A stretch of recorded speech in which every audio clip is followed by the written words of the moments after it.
ആരെങ്കിലും നിങ്ങളോട് പറഞ്ഞാൽ തിരുത്തണം. എൻ്റെ സമുദായത്തിന്റെ പ്രാതിനിധ്യം ഏതു ഭരണത്തിന്റെയും ചെങ്കോലം എന്തെന്നിടത്ത് ഉണ്ടാകണം. അധികാര പങ്കാളിത്തം പ്രധാനം.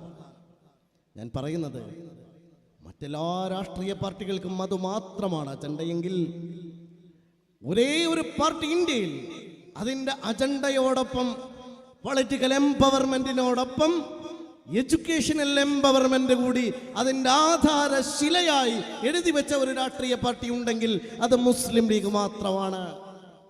എൻ്റെ പ്രിയപ്പെട്ട കുട്ടികളെ, നിങ്ങളുടെ മുൻഗാമികളെ ചൂണ്ടിയാണ് നിറകണ്ണുകളോടെ KM സീതി സാഹിബ് പറഞ്ഞത്. ആ തട്ടമിട്ട പെൺകുട്ടികൾ നടന്നു വരുന്ന കാഴ്ചയൊന്ന് ഞാൻ കണ്ണിറയെ കാണട്ടെ എന്ന്. ആ കുട്ടികളെ സ്കൂളിലേക്കാൻ വേണ്ടിയാണ് നമ്മുടെ പ്രിയപ്പെട്ട CH മുഹമ്മദ് കോയ സാഹിബ് ഒരു ജീവിതകാലം മുഴുവനും ജീവിച്ചു തീർത്തത്. മാത്രമല്ല കുട്ടികളോട് പറഞ്ഞത്